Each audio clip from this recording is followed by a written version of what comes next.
La Corée du Nord est un pays entouré de mystères, d'isolement et de secrets. Le gouvernement y contrôle de manière extrêmement stricte presque tous les aspects de la vie quotidienne.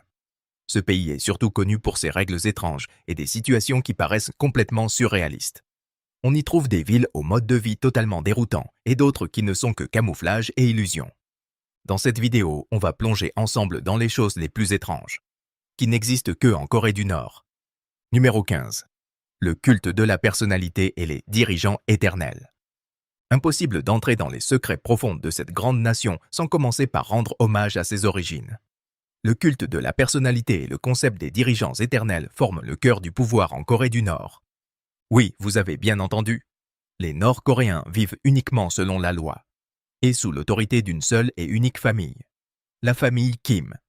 C'est Kim Il-sung, le grand-père de l'actuel dirigeant, qui a fondé le pays en 1948 et instauré ses propres règles.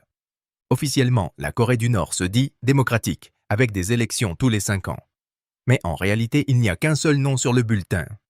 Où est-ce la démocratie là-dedans? Étrange, non? Alors pourquoi le peuple nord-coréen est-il aussi déterminé à garder cette famille au pouvoir? C'est ce qu'on va explorer maintenant. Les racines historiques, les mécanismes de ce culte, ses conséquences sur la société et ce que cela implique pour la politique intérieure comme extérieure. Au cœur de ce culte de la personnalité, on trouve la glorification des dirigeants, en particulier Kim Il-sung et son fils Kim Jong-il. Ces deux figures sont littéralement vénérées, presque comme des dieux vivants. Pendant son règne, Kim Il-sung a utilisé la propagande, l'art et les médias pour se présenter comme un chef bienveillant et tout-puissant. Il s'est peu à peu hissé au rang de divinité, à tel point que son année de naissance est devenue le point de départ du calendrier Juche, un calendrier idéologique propre au pays. Ce jour est aussi la plus grande fête nationale, célébrée avec feux d'artifice et festivités à grande échelle. Le culte de la personnalité sert plusieurs objectifs. D'abord, il renforce la mainmise du leader sur le peuple en nourrissant la peur et la loyauté. Toute forme de doute ou de critique est immédiatement écrasée. L'obéissance absolue est la règle. Ensuite, tous les succès du pays, économiques, sociaux ou autres, sont systématiquement attribués au génie et à la vision du leader. Pas à l'effort collectif, non. Toujours aux dirigeants. Numéro 14. Aucune religion autorisée. Pas étonnant qu'il n'y ait pas de religion en Corée du Nord. Après tout, quand les dirigeants sont eux-mêmes considérés comme des dieux, pourquoi en aurait-on besoin d'un autre? Ce qu'on sait, c'est que Kim Il-sung, avant d'accéder au pouvoir en 1948, avait une mère chrétienne, Kang Ban-sok. Il a même avoué avoir assisté à des offices religieux dans son enfance, mais qu'il trouvait ça ennuyeux. Peut-être est-ce que pour ça qu'il a ensuite fait en sorte que personne d'autre ne s'ennuie de la même façon.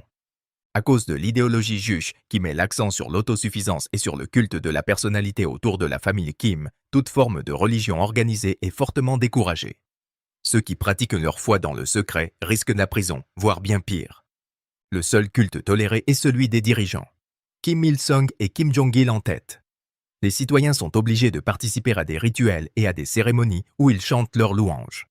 Le moindre geste de nonchalance ou de manque de respect peut entraîner des sanctions très lourdes.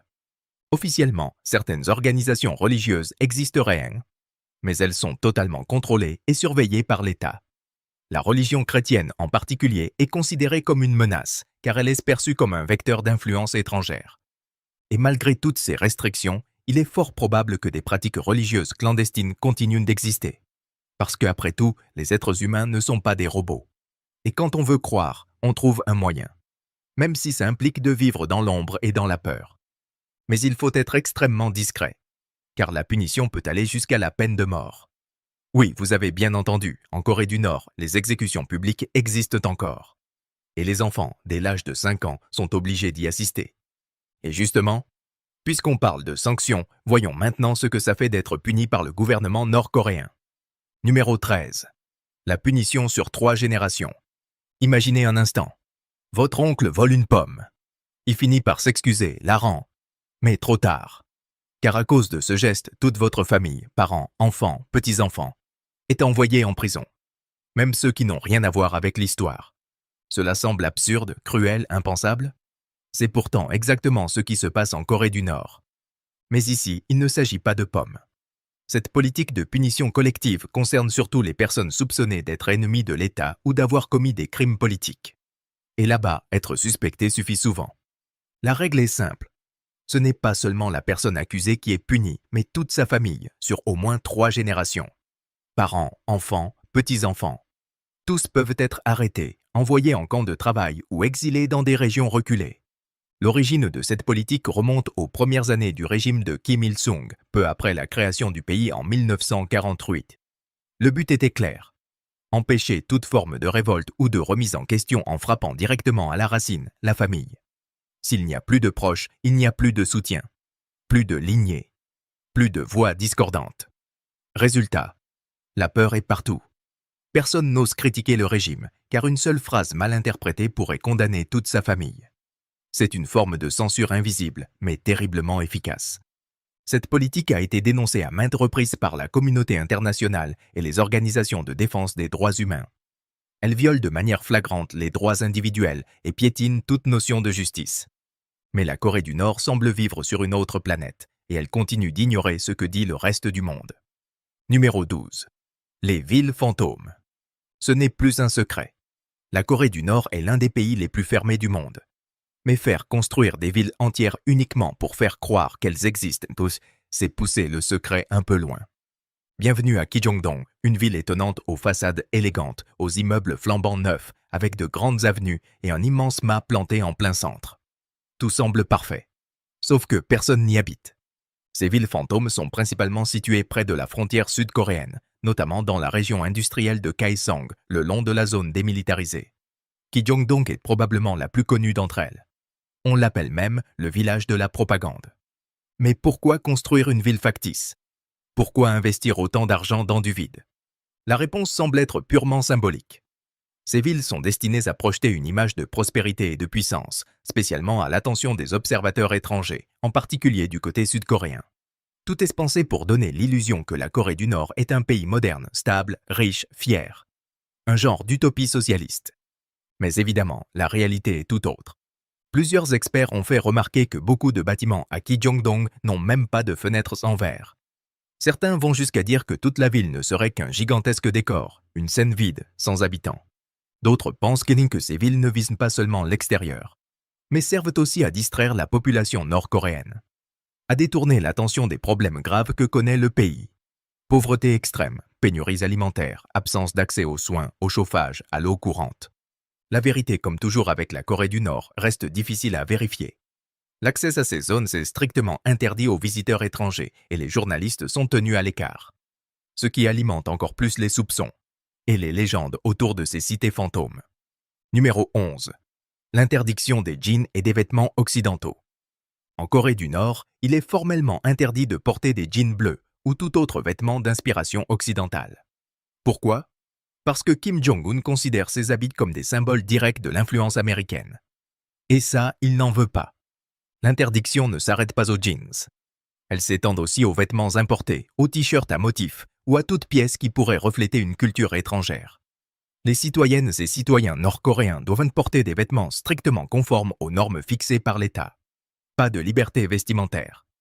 À la place, on les encourage à porter des tenues traditionnelles coréennes, comme le hanbok, symbole de patriotisme et d'identité culturelle. C'est un choix politique voulu par le régime qui met en avant l'héritage national et rejette toute influence extérieure. Les contrôles sont fréquents. Des agents de l'État inspectent les tenues, parfois même dans la rue.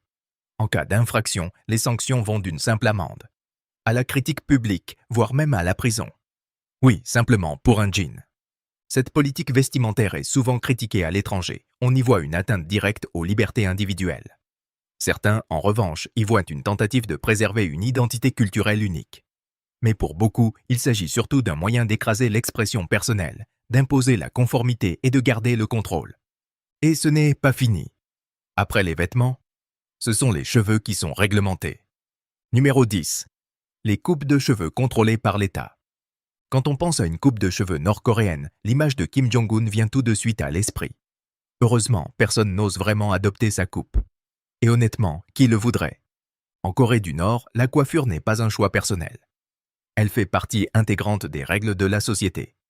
L'État a mis en place une liste précise de coupes autorisées, et tout le monde doit s'y conformer. Il existe officiellement 28 coupes de cheveux approuvées. 10 pour les hommes, 18 pour les femmes. Ces modèles sont affichés dans les salons de coiffure, les écoles, les affiches publiques.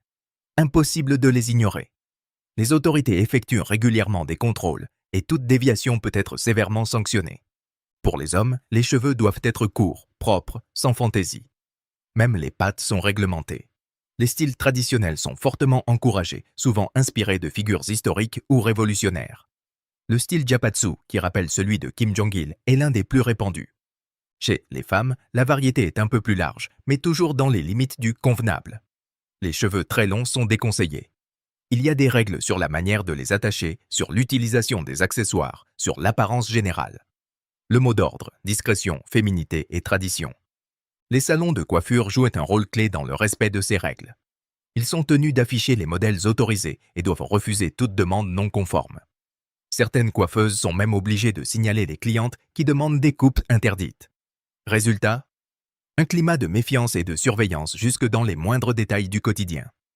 Et ça ne s'arrête pas à la coiffure. Les hommes doivent être rasés de près. La barbe est presque toujours interdite, sauf rares exceptions symboliques. Les femmes, elles, ne peuvent ni montrer leurs cuisses, ni leur décolleté. Le maquillage doit rester léger, discret, naturel. Les sanctions peuvent aller d'un simple rappel à l'ordre à la prison ou même aux travaux forcés. Dans certains cas extrêmes, la peine de mort n'est pas exclue. Surtout si la personne est considérée comme politiquement sensible. Derrière cette obsession du contrôle capillaire, ce que le régime cherche, c'est simple. Imposer une image, formater les esprits, éliminer toute différence. Et renforcer l'idée que chaque détail du corps appartient à l'État. Numéro 9. Les dames du trafic. L'une des toutes premières choses que remarquent les rares touristes qui visitent la Corée du Nord, ce sont ces femmes en uniforme impeccable, gantées de blanc, chapeautées avec élégance et parfaitement synchronisées au milieu des carrefours. Ces dames du trafic sont une véritable icône nord-coréenne.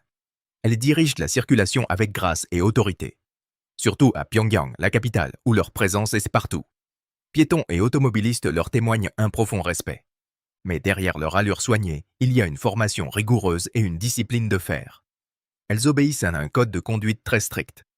Leur rôle ne se limite pas à la régulation du trafic. Elles incarnent aussi la fierté nationale, la rigueur et le visage ordonné du socialisme nord-coréen. Le recrutement de ces femmes est extrêmement sélectif. Apparence physique, taille, niveau d'éducation. Tout compte. Leur formation inclut bien plus que les règles de circulation. Elles apprennent à utiliser des gestes précis, à communiquer efficacement avec les conducteurs et à maintenir une attitude exemplaire en toutes circonstances. Les premières dames du trafic sont apparues au début des années 60 dans le cadre d'un effort plus large visant à instaurer une société disciplinée. Depuis, elles sont devenues des symboles forts du régime, souvent mis en avant dans les médias d'État. Leur style, à la fois élégant et strict, fascine autant qu'il impressionne. Elles représentent une fusion unique entre tradition, autorité et propagande. Une image tellement forte que certains se demandent. Et si d'autres pays s'en inspiraient? Et vous, pensez-vous que les femmes de votre pays feraient un bon travail dans un rôle aussi exigeant? Numéro 8. Les relations amoureuses en Corée du Nord. On passe maintenant à quelque chose de plus personnel et de plutôt surprenant. La vie amoureuse des Nord-Coréens. Oubliez les rendez-vous au cinéma, les sorties à deux ou les textos mignons. Là-bas, les couples ne font que marcher côte à côte, sans jamais se tenir la main, sans gestes tendres en public. Toute manifestation d'affection est strictement interdite. La vie sentimentale, comme tout le reste, est sous contrôle. Les rencontres sont rares et les rassemblements sociaux toujours surveillés. Résultat, les gens n'osent pas s'engager dans des relations amoureuses par peur d'être observés et punis. La plupart du temps, les couples se forment par l'intermédiaire de proches ou d'un système de mariage arrangé. Le choix du partenaire dépend du statut social et surtout du niveau de loyauté envers le régime. Un mauvais profil familial peut bloquer toute perspective. Sortir avec un étranger? Inimaginable. C'est considéré comme une menace pour la sécurité nationale. Le régime voit d'un très mauvais œil toute ouverture vers l'extérieur, même à travers l'amour. En résumé, la vie amoureuse en Corée du Nord est une affaire contrôlée, restreinte, sans place pour les sentiments libres ou les choix personnels. Un reflet parfait de l'ordre social imposé par l'idéologie du pays. Numéro 7. Aucun accès aux protections périodiques ni aux contraceptifs. Attention, cette partie est dérangeante, mais elle est essentielle. En Corée du Nord, de nombreuses femmes n'ont jamais vu de serviettes hygiéniques. Oui, vous avez bien entendu. Malgré leur invention dès 1888, ces produits restent inconnus pour une grande partie de la population féminine. En raison du secret extrême autour de tout ce qui touche à l'intime et à la santé, très peu d'informations circulent. Mais grâce aux témoignages d'anciennes résidentes qui ont réussi à fuir le pays, on sait que beaucoup utilisent des bouts de tissu ou des serviettes en coton qu'elles lavent et réutilisent mois après mois. C'est non seulement inconfortable, mais aussi extrêmement insalubre. Nous ne sommes plus au Moyen Âge. Chaque femme devrait pouvoir se sentir propre, protégée, digne. Tout simplement. Et ce n'est pas tout. Les contraceptifs sont tout aussi absents. Pas d'éducation sexuelle, pas d'accès aux préservatifs, pas d'options. Le corps de la femme est laissé sans choix, sans autonomie. Là aussi, l'État impose le silence et les femmes en paient le prix. Numéro 6. Pas de télévision, pas de téléphone, pas d'Internet. En Corée du Nord, pas question de zapper entre les chaînes, de passer un coup de fil à l'étranger ou de faire défiler des vidéos sur les réseaux sociaux. La télévision, les téléphones internationaux et l'accès à Internet sont strictement interdits. Et cette règle n'est pas récente. Elle est en place depuis plusieurs décennies. Son but ? Couper la population du reste du monde et garder un contrôle total sur l'information. En bloquant l'accès aux médias étrangers et au web, le régime peut imposer sa propre version de la réalité. Il s'assure que seule la propagande officielle circule dans le pays. Et surtout, cela permet de préserver l'image sacrée du dirigeant et de maintenir en vie le fameux culte de la personnalité. Mais ce contrôle va plus loin encore. En gardant la population isolée, le régime empêche toute comparaison avec d'autres modes de vie. Les Nord-Coréens grandissent donc dans l'idée que leur pays est le meilleur, que leur leader est leur seul guide et que tout ce qu'ils ont vient de lui. Pour faire respecter cette interdiction, l'État a mis en place un système de surveillance et de censure extrêmement sophistiqué. Posséder un téléviseur non autorisé ou un appareil capable d'accéder à Internet est un crime grave. Ceux qui se font prendre risquent la prison, voire dans les cas extrêmes, la peine de mort. Malgré cela, certains Nord-Coréens trouvent des moyens ingénieux d'accéder à des contenus étrangers. Certains utilisent des appareils de contrebande, d'autres installent des paraboles illégales. Mais les risques sont énormes. Être découvert, c'est risquer sa vie et parfois celle de ses proches. Fait amusant. Les Nord-Coréens ne peuvent pas regarder cette vidéo. Et maintenant, passons au Subscriber Pic du jour. Voici une image qui fait débat. On y voit des lycéens en train de mimer des gestes intimes. Dans une salle de classe. Est-ce que vraiment un cours d'éducation sexuelle nord-coréen ? Ça paraît difficile à croire, surtout dans un pays aussi obsédé par les valeurs morales. Mais si c'est réel, cela va complètement à l'encontre de l'image que le régime essaie de renvoyer. Qu'en pensez-vous ? Dites-le nous en commentaire. Numéro 5. Les camps de prisonniers en Corée du Nord. On a vu à quel point la moindre infraction est sévèrement punie. Mais que se passe-t-il une fois que l'on est emprisonné ? Bienvenue dans les camps nord-coréens. Il existe plusieurs types de structures. Les camps politiques, les camps de travail et les centres de rééducation. Les camps politiques sont les plus redoutés. On y enferme les personnes accusées d'avoir critiqué le régime ou d'avoir tenté de fuir le pays. Les conditions de détention sont inhumaines. Travail forcé, nourriture insuffisante, absence de soins, violence physique. Et même exécution publique. L'objectif est clair. Faire régner la peur, briser toute forme de résistance et garder le contrôle absolu. Dans ces camps, la surveillance est constante. Aucune contestation n'est tolérée, même à l'intérieur des murs. Les camps de travail accueillent des personnes accusées de crimes plus ordinaires, selon les standards nord-coréens, comme avoir traversé la frontière illégalement ou faire du commerce clandestin. Mais là encore, les détenus sont soumis à des travaux épuisants, dans des conditions extrêmes, sans rémunération équitable ni véritable temps de repos. Et puis, il y a les centres de rééducation. Sur le papier, ce sont les établissements les plus doux. En réalité, ils servent à corriger ceux qui s'écartent légèrement de la ligne idéologique officielle. Par exemple, si vous décidez de garder vos cheveux un peu trop longs et que vous insistez, vous pouvez être accusé de troubles mentaux et envoyé en rééducation. Dans ces centres, on vous fait subir un lavage de cerveau. Séances de propagande, aveux forcés, récitation des textes du parti. L'idée est d'éliminer toute pensée indépendante et de réimplanter la loyauté au régime. Alors oui, ces centres sont peut-être moins violents physiquement que les autres camps. Mais le conditionnement psychologique y est tout aussi brutal. Et une question reste ouverte. Est-ce vraiment une forme de réinsertion ? Ou juste une autre méthode de punition déguisée ? Numéro 4. Le système éducatif en Corée du Nord. Pensez-vous que l'éducation fonctionne différemment en Corée du Nord ? Une chose est sûre. C'est un système ultra contrôlé et entièrement centralisé par l'État. L'école est obligatoire et gratuite, mais uniquement pour les enfants âgés de 5 à 16 ans. Elle est divisée en 3 niveaux: l'enseignement primaire, secondaire et supérieur. En apparence, cela ressemble à n'importe quel autre système. Mais en réalité, le contenu enseigné est très particulier. Le programme met l'accent sur des matières comme la langue coréenne, les mathématiques, les sciences sociales ou l'éducation physique, mais avec une forte dose de propagande. Chaque cours glorifie les dirigeants du pays et raconte l'histoire révolutionnaire à la manière nord-coréenne. Dès leur plus jeune âge, les élèves reçoivent un enseignement idéologique basé sur la doctrine juche, l'idéologie officielle du régime, centrée sur l'autosuffisance, le militarisme et une loyauté inconditionnelle envers la famille Kim. Le système est aussi très sélectif. Les enfants sont triés très tôt, selon leur origine sociale et le niveau de loyauté de leur famille.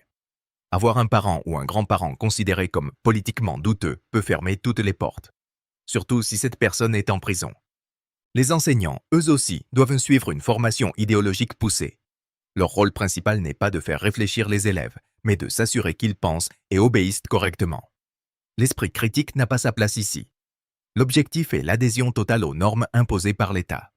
En dehors des heures de classe, les élèves participent à de nombreuses activités extrascolaires, organisées dans des palais de la jeunesse ou par des groupes de l'Union des enfants. On y pratique la musique, le sport, l'art, mais toujours dans un cadre de propagande et d'endoctrinement. L'enseignement supérieur est également sous contrôle strict. Très peu d'élèves sont admis dans les universités prestigieuses de Pyongyang. La majorité suit des cursus dans des instituts régionaux. Et une fois diplômés, les affectations sont décidées par l'État en fonction de ses propres besoins. Autrement dit, vous ne choisissez pas votre avenir. Votre vie appartient au régime, du début à la fin. Numéro 3. Fuseau horaire et calendrier maison. En Corée du Nord, même le temps ne fonctionne pas comme ailleurs. Le pays suit un fuseau horaire et un calendrier qui lui sont propres, histoire de se distinguer du reste du monde. La Corée du Nord utilise ce qu'elle appelle l'heure de Pyongyang, Pyongyang Time, du nom de sa capitale. Ce fuseau horaire est de 8 heures en avance sur le temps universel, soit UTC plus 8. Cela signifie que le pays est décalé de 30 minutes en arrière par rapport à la Corée du Sud et au Japon, qui eux sont en UTC plus 9. Ce changement a été mis en place en août 2015 pour marquer le 70e anniversaire de la libération du pays de la domination japonaise. Un geste symbolique censé affirmer l'indépendance du régime face à son passé colonial et revenir à l'heure utilisée avant l'occupation. Mais ce n'est pas tout. Le calendrier utilisé en Corée du Nord est lui aussi unique. Il s'agit du calendrier Juche, instauré en 1997. L'année 0 de ce calendrier correspond à la naissance de Kim Il-sung, le fondateur du pays. Par exemple, l'année 2025 pour les Nord-Coréens, c'est l'année Juche 114. Ces systèmes de temps et de date, aussi déconcertants soient-ils, illustrent parfaitement la volonté du régime de s'isoler du reste du monde. C'est une manière de renforcer l'identité nationale, de marquer la différence et surtout de rester maître de la réalité vécue par ses citoyens. Bien sûr, cela complique les échanges internationaux, les affaires, la communication. Mais pour Pyongyang, tout cela passe après l'autonomie idéologique. Numéro 2. Le Ryugyong Hotel. C'est l'un des plus grands hôtels du monde. Et pourtant, il est totalement vide. Et il n'existe qu'en Corée du Nord. Le Ryugyong Hotel situé à Pyongyang est un immeuble gigantesque et imposant, devenu un symbole incontournable de la skyline de la capitale. Il mesure environ 330 mètres de haut, compte 105 étages et figure parmi les plus hauts bâtiments inoccupés au monde. La construction a commencé en 1987. Mais quelques années plus tard, elle a été stoppée net à cause de graves difficultés économiques. C'est ainsi qu'il a hérité de son surnom, l'Hôtel de l'Apocalypse. Son architecture est unique. 3 ailes triangulaires qui s'élèvent en s'effilant vers le sommet, donnant l'apparence d'une pyramide à étages ou d'un immense cône futuriste. Sa façade en verre et en béton lui donne un style presque science-fiction. Malgré des décennies de travaux suspendus, l'hôtel a été partiellement rénové. On lui a notamment ajouté des éclairages LED géants qui illuminent toute sa structure la nuit venue. Un vrai spectacle visuel, vu de l'extérieur. Car l'intérieur, lui, reste un mystère total. Aucun visiteur n'y a jamais mis les pieds et très peu d'informations circulent. On ne sait même pas si les étages sont aménagés ou complètement vides. Le Ryugyong Hotel est devenu un symbole énigmatique de l'ambition architecturale du régime nord-coréen. Une vitrine de grandeur jamais utilisée, mais soigneusement conservée. Numéro 1. Les Arirang Mass Games. Et enfin, au sommet de ce classement, les Arirang Mass Games. Ce spectacle grandiose, hypnotique et totalement unique au monde vous donnerait presque envie de visiter la Corée du Nord, juste pour le voir. Organisé chaque année, cet événement vise à célébrer l'histoire révolutionnaire du pays et à raviver le patriotisme chez les citoyens. Les Mass Games, ce sont des shows géants mêlant danse, gymnastique, musique et démonstrations militaires. À l'origine, les Jeux Arirang ont été créés pour rendre hommage aux dirigeants du Parti du Travail, Kim Il-sung et Kim Jong-il. Au fil des années, le spectacle a pris de l'ampleur, jusqu'à devenir l'une des plus impressionnantes performances de masse jamais vues sur Terre. Ce qui les rend si impressionnants, leur échelle et leur précision. Des milliers de participants, souvent des élèves et membres d'organisations de jeunesse, exécutent des chorégraphies parfaitement synchronisées. Ensemble, ils forment des motifs, des images géantes, des slogans visibles à plusieurs centaines de mètres. Pour atteindre un tel niveau, l'entraînement est ultra intensif. Discipline, rigueur, endurance. Rien n'est laissé au hasard. Le spectacle a lieu dans le stade du 1er mai à Pyongyang, le plus grand stade au monde, avec plus de 150 000 places. Sur scène, un déluge de lumière, de couleurs, de mouvements et de messages idéologiques. Chaque séquence est une ode aux dirigeants du pays, à la révolution et aux vertus du socialisme nord-coréen. La musique est jouée en direct par un immense chœur, chantant des hymnes patriotiques et des chansons révolutionnaires à l'unisson. On y mêle aussi des instruments traditionnels coréens, ce qui donne au spectacle une dimension culturelle, presque poétique. C'est un mélange étrange de propagande rigide et de beauté artistique maîtrisée. Un moment à part dans le monde nord-coréen. Presque fascinant. Alors voilà, la Corée du Nord n'est peut-être pas juste une boîte noire opaque et délirante. Elle a ses mystères, ses contradictions, ses symboles déroutants. Et au fond, elle nous montre surtout jusqu'où un régime peut aller pour construire sa propre réalité. Si cette série vous a plu, n'hésitez pas à laisser un like, à vous abonner à la chaîne et à partager vos impressions en commentaire. On vous lit et on vous retrouve très vite pour de nouveaux contenus captivants. Merci d'avoir regardé, à la prochaine.